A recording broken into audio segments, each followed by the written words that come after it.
Bismillahirrahmanirrahim. Rabbi shrah li sadri wa yassir li amri wahlul 'uqdatam min lisani yafqahu qawli. Assalamualaikum warahmatullahi wabarakatuh. Waalaikumsalam warahmatullahi wabarakatuh. Alhamdulillahirabbil alamin. Puji syukur kehadirat Allah Subhanahu wa taala yang telah melimpahkan rahmat dan hidayahnya sehingga kita dapat berjumpa secara virtual pada kesempatan pagi hari ini. Namun, semoga esensi dan antusiasme teman-teman semua dalam memaparkan materi semoga tidak berkurang. Kemudian, saya Dwi Mayesti Fauzi dengan NPM 20103010 akan menjadi moderator yang memandu diskusi panel pada pagi hari ini. Diskusi kali ini mengangkat tema terkait literasi digital.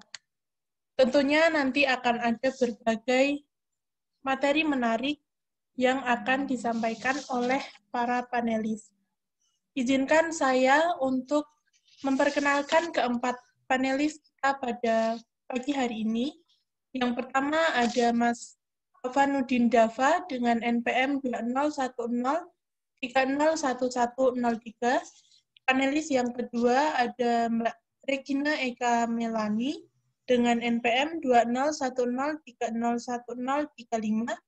Yang ketiga ada Mbak Benita Lydia Maharani dengan NPM 20103094. Dan panelis yang terakhir ada Mbak Dian Kurniasari dengan NPM 2010301116. Nantinya setiap panelis akan diberi waktu pemaparan selama 20 menit. Langsung saja, agar waktu diskusi panel kali ini efektif, kita menuju ke panelis yang pertama dengan materi yang berjudul literasi digital. Kepada Mas Alvanuddin Dava, saya persilahkan. Terima kasih, Mbak Moderator. Bisa di-share screen, Mbak Dian?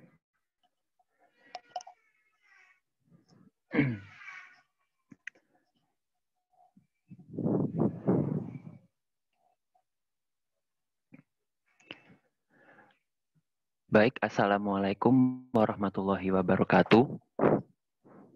Waalaikumsalam warahmatullahi wabarakatuh.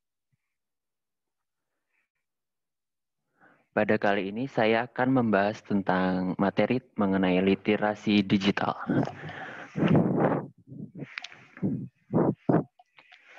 Slide selanjutnya, Mbak Dian.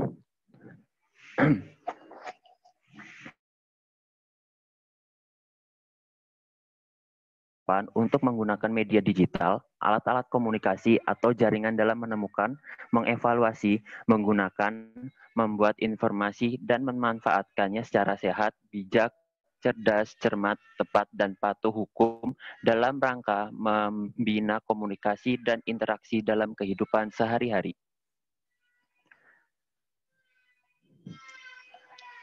Kali ini saya akan membahas mengenai 8 elemen esensial untuk mengembangkan literasi digital. 8 elemen tersebut yaitu 1. Kultural, yaitu pemahaman ragam konteks pengguna dunia digital. 2. Kognitif, yaitu daya pikir dalam menilai konten. 3. Konstruktif, yaitu reka cipta sesuatu yang ahli dan aktual. 4. Komunikatif, yaitu memahami kinerja jejaring dan komunikasi di dunia digital. 5. Kepercayaan diri yang bertanggung jawab. 6. Kreatif, melakukan hal baru dengan cara baru. 7. Kritis dalam menyikapi konten. Dan 8. Bertanggung jawab secara sosial.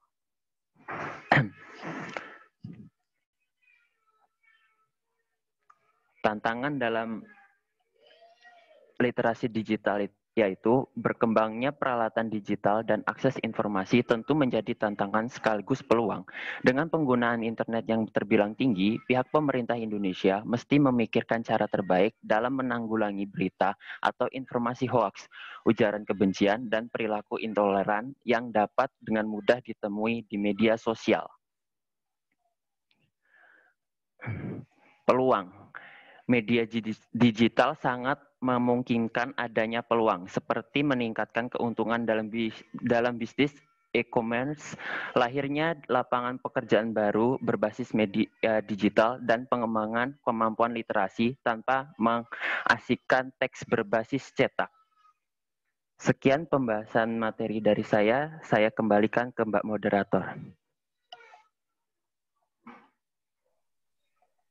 Terima kasih kepada Mas Afan yang telah memaparkan secara lengkap apa itu literasi digital, tantangan dan peluang, serta elemen-elemen yang dapat diterapkan untuk mengembangkan budaya literasi digital. Terima kasih Mas Afan. Kemudian kita lanjutkan bersama dengan panelis yang kedua, yaitu Mbak Regina Eka Melani. Saya persilahkan untuk memaparkan materinya.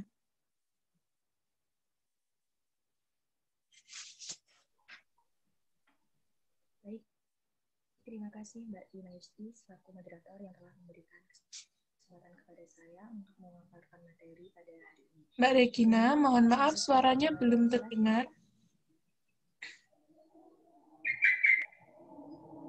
Belum terdengar? Apakah sekarang sudah terdengar ya, Mbak Dwi?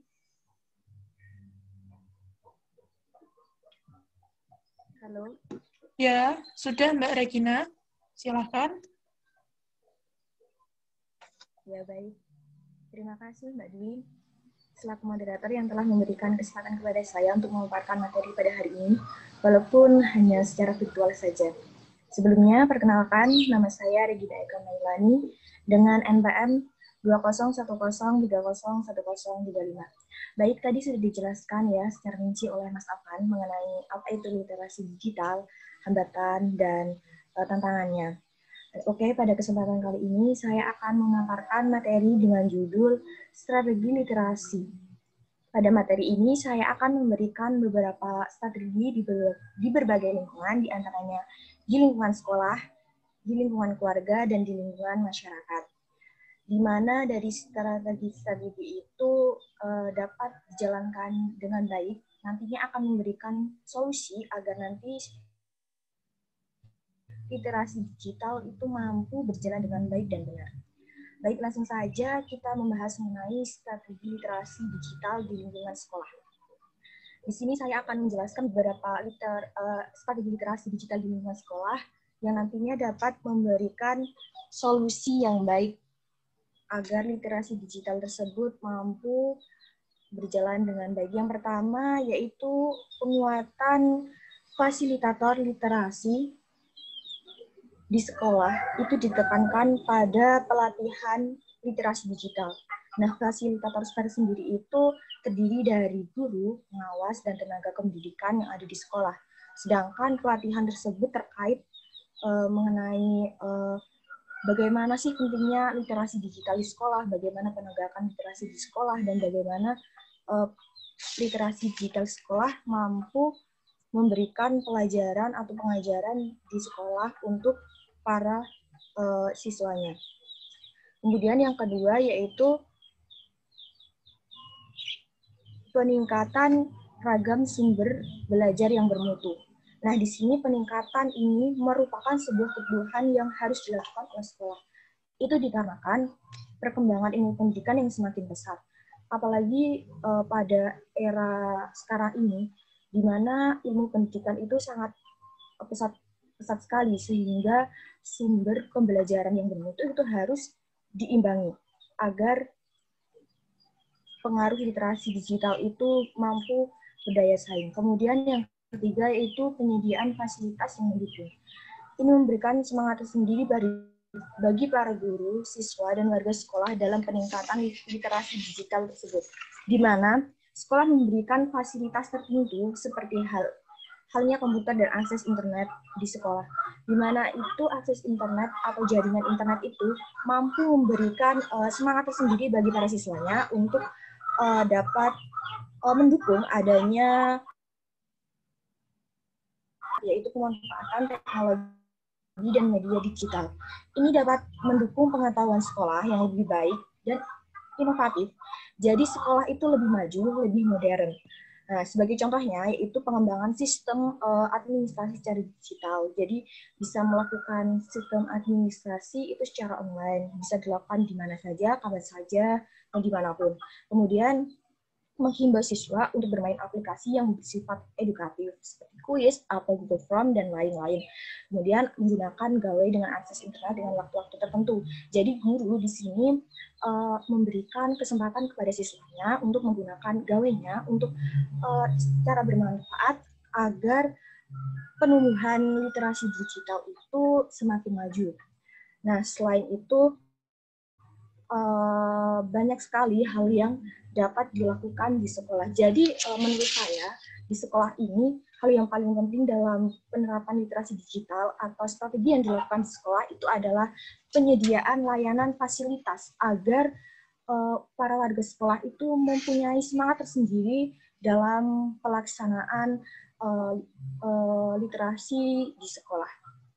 Baik, langsung saja yang selanjutnya mengenai literasi digital di keluarga.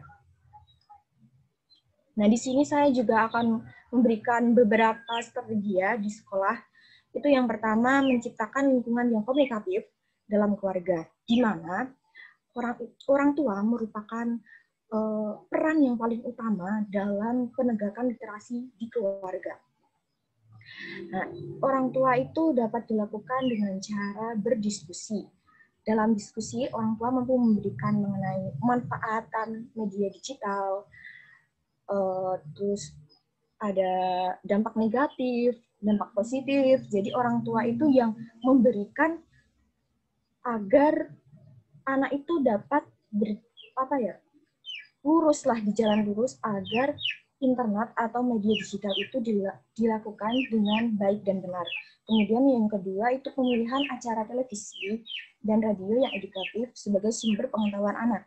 Sebagai orang tua harus mampu menyaring acara yang baik yang telah didengar atau dilihat oleh sang anak sehingga acara tersebut dapat bermanfaat sebagai bahan pembelajaran dan kegiatan literasi yang menyenangkan di keluarga.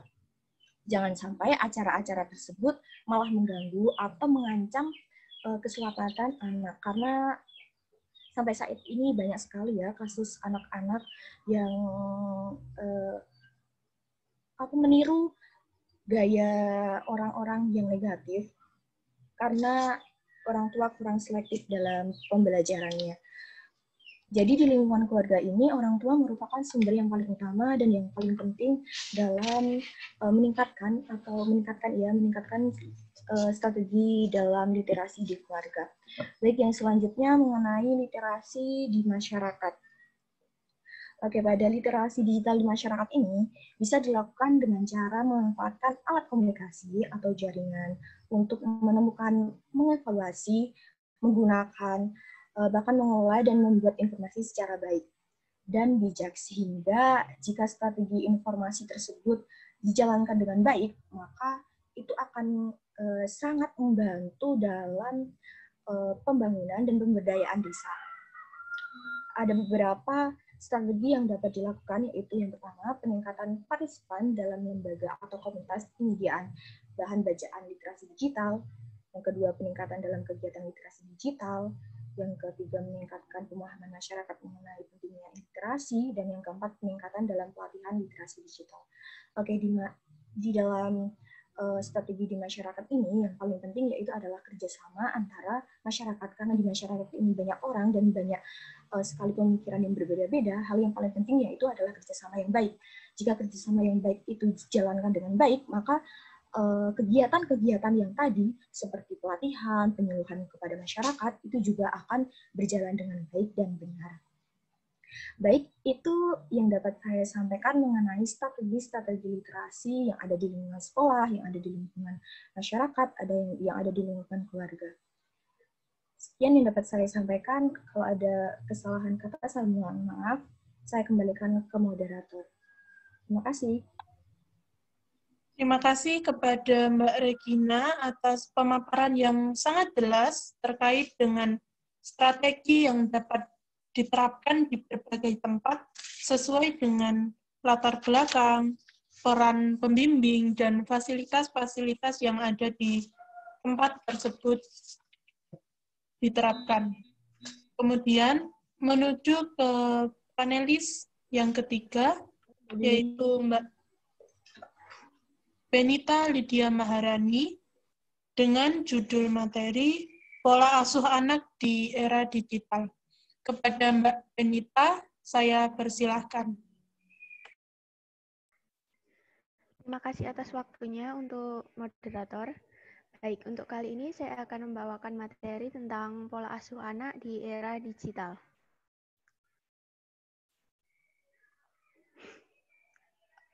Untuk pola asuh yang pertama adalah orang tua otoritarian atau otoriter.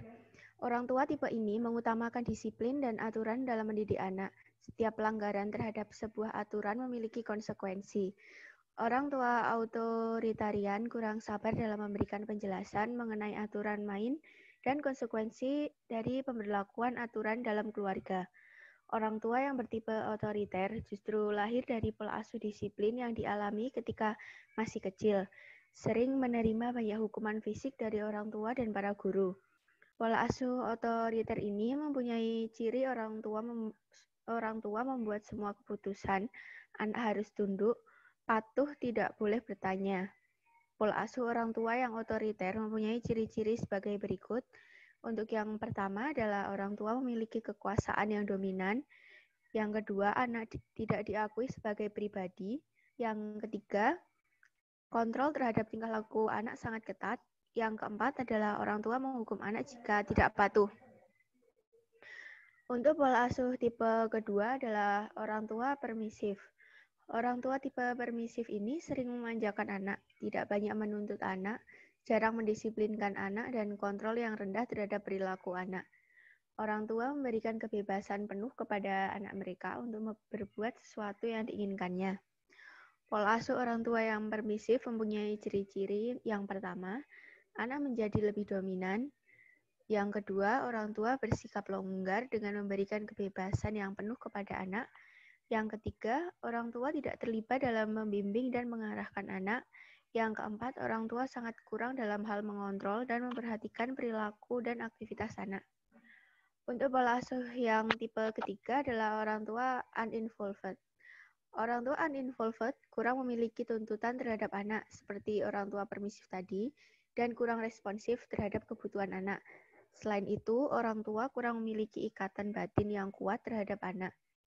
Orang tua tipe ini merasa telah menjalankan tugasnya sebagai pemberi nafkah, memberikan fasilitas kehidupan, dan pendidikan terbaik untuk anak.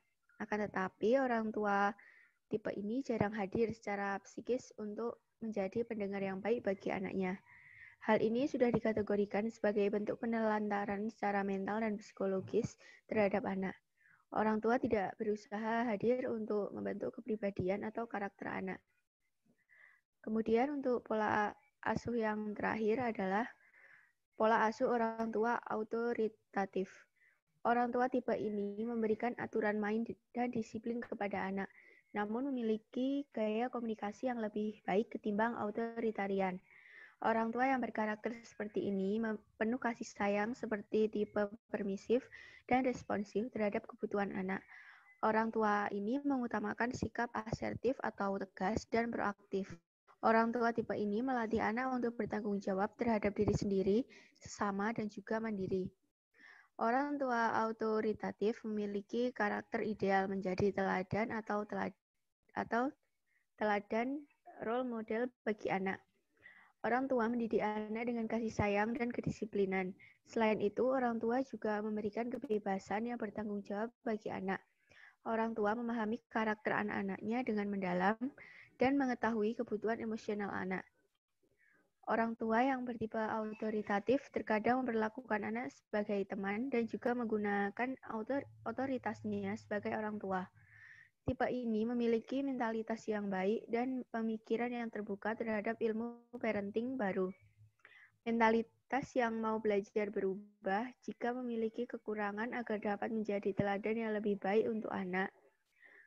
Pola asuh orang tua yang autoritatif ini identik dengan pola asuh orang tua yang demokratis dengan ciri-ciri pengasuhannya, yakni yang pertama adalah ada kerjasama antara orang tua dan anak, yang kedua anak diakui sebagai pribadi yang dapat bertumbuh dan berkembang, yang ketiga ada bimbingan dan pengarahan dari orang tua, yang keempat ada kontrol dari orang tua yang tidak kaku. Pola asuh ini mempunyai ciri bahwa orang tua selalu berusaha mendorong anak supaya memiliki kepercayaan diri yang tinggi serta membuka ruang dan kesempatan bagi anak untuk membicarakan apa yang anak inginkan. Setiap pola asuh orang tua atau parenting yang dijelaskan ini mempunyai dampak tersendiri terhadap perkembangan karakter anak di masa yang akan datang. Jika dicermati dari keempat tipe ini, bahwa tipe uninvolved yang terburuk. Hal ini disebabkan karena anak tidak memiliki sosok orang tua yang penuh kasih sayang dan dekat secara emosional. Anak-anak tidak memiliki sosok orang tua yang menjadi panutan dan menuntut untuk memberikan performa terbaik.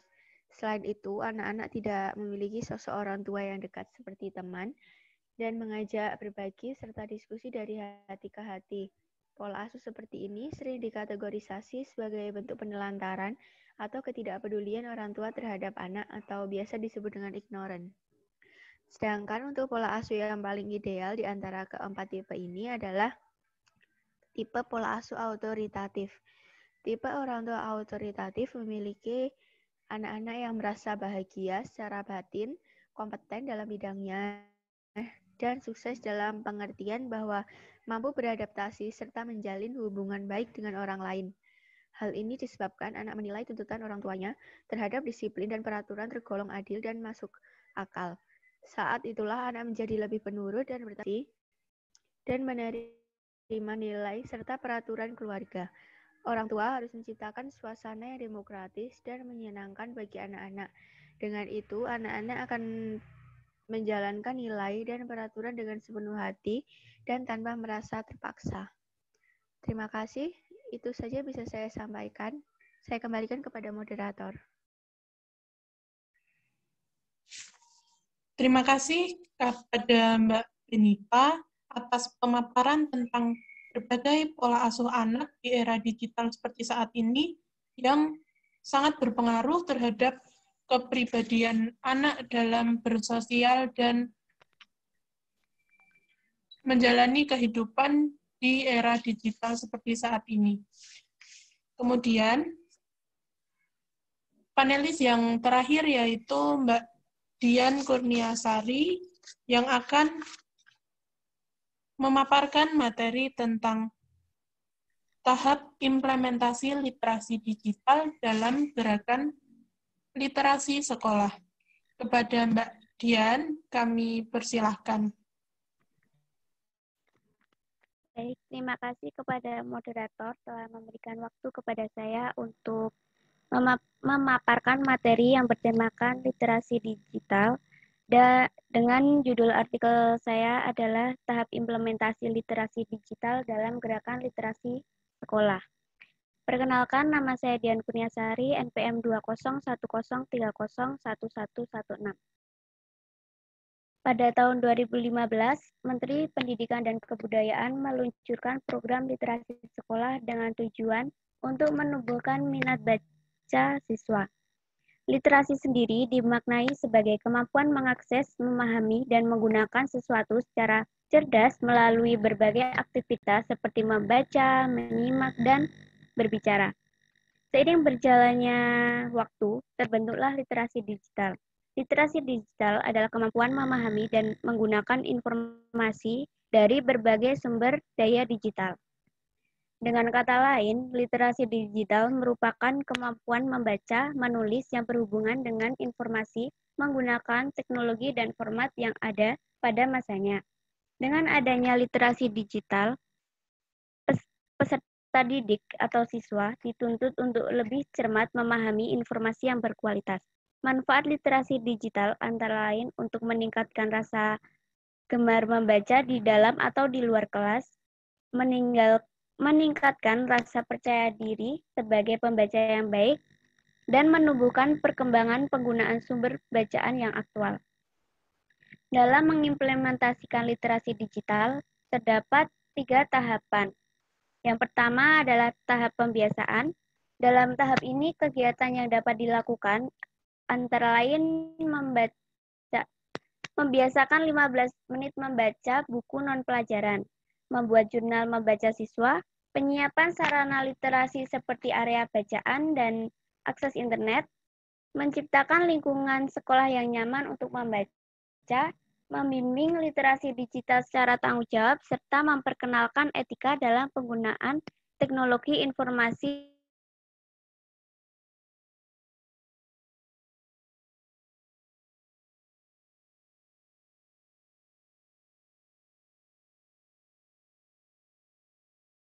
pelajaran.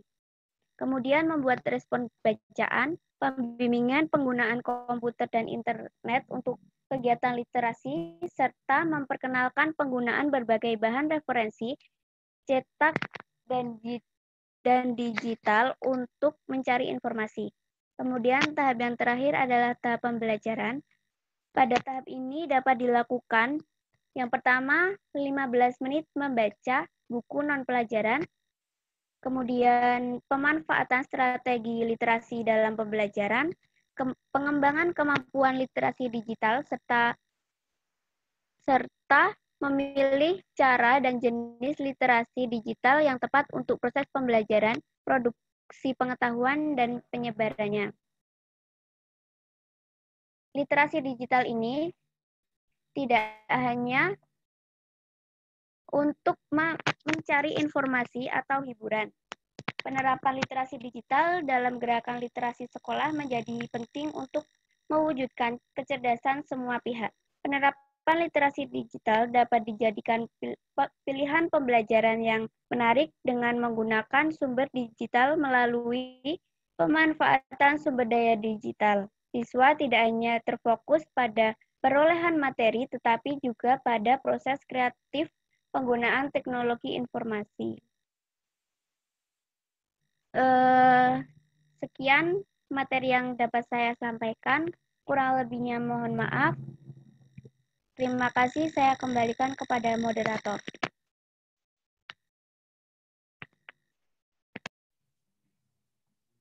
Baik, terima kasih kepada Mbak Dian telah memaparkan terkait dengan tahap-tahap implementasi literasi digital dalam gerakan literasi di sekolah. Kemudian kita menuju ke sesi yang kedua, yaitu sesi tanya-jawab bersama dengan seluruh panelis kita pada pagi hari ini.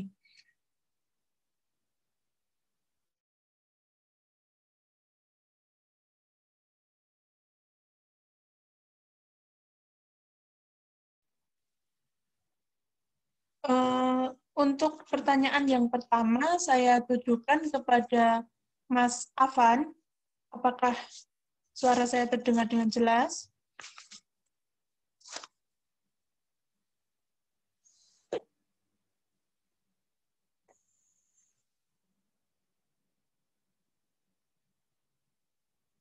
Mas Afan, apakah suara saya terdengar? Baik, Mbak Moderator, saya bisa mendengar. Baik.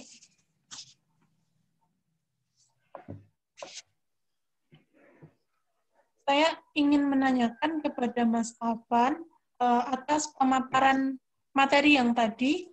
Saya ingin menanyakan bagaimana perkembangan dunia digital di Indonesia sendiri. Silahkan bisa langsung dijawab.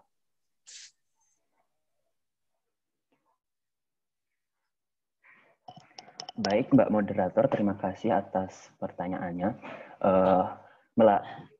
Melalui riset yang dilakukan oleh badan riset, salah satu badan riset yang ada di Indonesia, bahwa pada tahun 2017 saja, perkembangan penggunaan internet di Indonesia itu bertumbuh sebanyak 51%, yang berarti terdapat sekitar 132 juta orang pengguna internet di Indonesia. Dan sebagai salah satu negara dengan jumlah penggunaan internet terbesar di dunia, perkembangan dunia digital di Indonesia pun mempunyai dua sisi yang berlawanan dalam berkaitannya dengan pengembangan literasi digital. Di satu sisi, mudahnya akses informasi memudahkan kita memenuhi kebutuhan dan rasa ingin tahu, dan di sisi lain, dengan tidak memiliki keterampilan di dunia digital, maka hal ini akan berdampak negatif untuk kehidupan kita. Terima kasih, Mbak Moderator. Baik, terima kasih Mas Afan, sangat jelas sekali jawabannya. Mbak Moderator. Ya. Sekian dari jawaban dari saya. Baik, terima kasih Mas Afan. Teman-teman yang lain, apakah suara saya terdengar dengan jelas?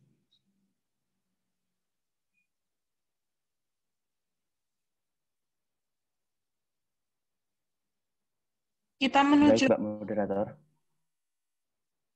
Ya.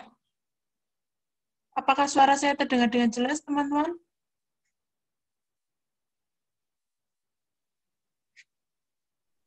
Terdengar. Baik. Terima kasih, Mas Afan. Kita menuju ke pertanyaan kepada panelis yang kedua, yaitu Mbak Regina. Ya, Mbak Moderator, sama-sama. Baik. Menuju ke pertanyaan bagi panelis yang kedua, yaitu Mbak Regina. Mbak Regina, apakah suara saya terdengar dengan jelas?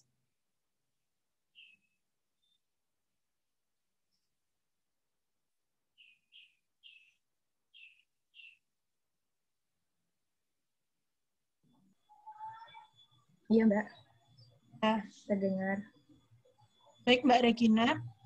Tadi sudah dijelaskan oleh Mbak Regina mengenai penyediaan fasilitas yang mendukung di sekolah. Salah satunya adalah akses internet. Itu yang paling disoroti. Nah, bagaimana sih caranya agar siswa mampu memanfaatkan fasilitas internet tersebut agar dapat menumbuhkan semangat literasi digital?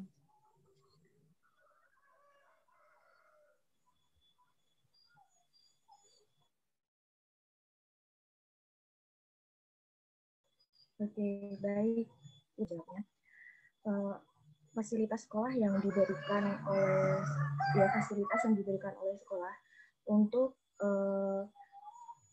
penerapan atau agar strategi literasi digital itu berjalan dengan baik dan bisa menumbuhkan rasa kebiasaan, itu yang pertama menurut saya yaitu dari program sekolah itu sendiri.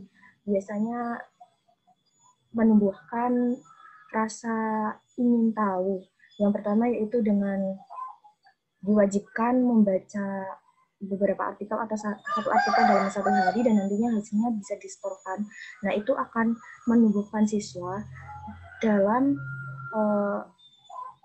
membaca literasi digital tersebut. Yang nantinya dari kewajiban dan lama-kelamaan akan berubah menjadi suatu kebiasaan yang baik. Sedangkan dari kegiatan tersebut, itu siswa dapat menambah wawasan, menambah pembelajaran yang nantinya dapat digunakan dalam kehidupan sehari-hari.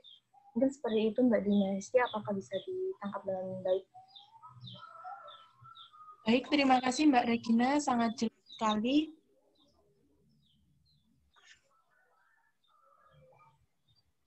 Kemudian, untuk pertanyaan bagi panelis yang ketiga, yaitu Mbak Benita, apakah suara saya terdengar dengan jelas? Terdengar jelas. Ya, Mbak Benita, saya ingin bertanya, bagaimana sikap orang tua yang tepat untuk menyikapi era digital seperti saat ini? Baik, terima kasih atas pertanyaannya. Saya akan mencoba menjawab. Jadi, untuk meningkatkan kompetensi literasi digital, itu masih diperlukan sosialisasi dan juga panduan literasi digital kepada orang tua maupun masyarakat luas. Selain itu, juga perlu memperbanyak buku-buku panduan tentang literasi media digital yang mudah dipahami oleh masyarakat.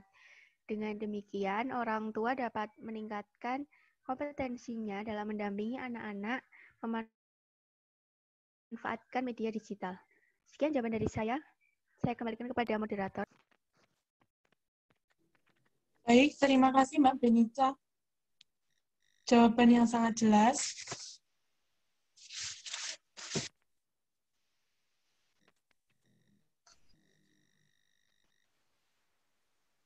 Kemudian menuju ke panelis yang terakhir, saya ingin menanyakan kepada Mbak Dian, apakah Mbak Dian dapat mendengar suara saya dengan jelas?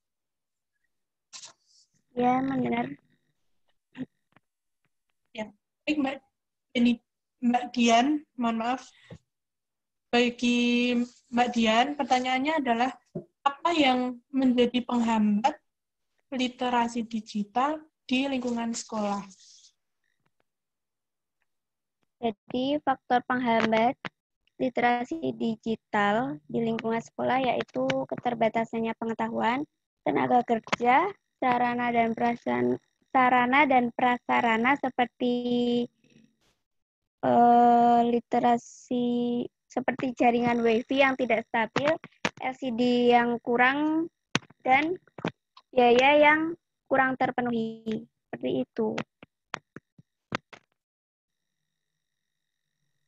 Baik, Mbak Dian, terima kasih atas jawabannya. Sama-sama. Ya, dari berbagai materi yang telah disampaikan oleh keempat panelis kita pada pagi hari ini, saya sebagai moderator dapat menyimpulkan bahwa literasi digital dibentuk dengan tujuan agar masyarakat Indonesia dapat dengan bijak menggunakan berbagai teknologi digital yang telah marak di berbagai kalangan dan usia dalam kehidupan sehari-hari. Kemudian kita juga dapat mengetahui bahwa terdapat elemen esensial khusus dalam menerapkan literasi digital, yang hal tersebut dapat disesuaikan dengan strategi di mana tempat literasi digital tersebut diterapkan sesuai dengan latar belakang, peran pembimbing, dan fasilitas-fasilitas yang ada di tempat-tempat tersebut. Kemudian, kita juga dapat mengetahui bersama bahwa ada berbagai macam pola asuh anak di era digital seperti saat ini, yang tentunya kita harus menyesuaikan terhadap kemajuan teknologi yang berkembang ini agar anak tidak terkesan gagap teknologi sehingga dapat disebut dengan ketinggalan zaman. Kemudian, agar perkembangan ini terus maju dan kita dapat mengikuti, kita pastinya harus selalu berhubungan dengan teknologi digital dengan baik dan bijak. Yang terakhir, kita dapat mengetahui secara lebih dekat tahap-tahap implementasi literasi digital terkhusus dalam gerakan literasi di sekolah. Terima kasih kepada keempat panelis yang telah memaparkan berbagai materi yang sangat menarik dan sangat mengesankan. Semoga kita dapat lebih memahami apa saja seluk-beluk literasi digital dan menerapkannya dalam kehidupan sehari-hari kita. Untuk itu, saya sebagai moderator mohon izin mengakhiri diskusi panel pada pagi hari ini. Saya menyadari bahwa terdapat banyak kata yang kurang berkenan di hati kawan-kawan sekalian. Untuk itu, mohon dimaafkan. Terima kasih. Sampai berjumpa kembali di lain kesempatan. Wassalamualaikum warahmatullahi wabarakatuh. Waalaikumsalam warahmatullahi wabarakatuh.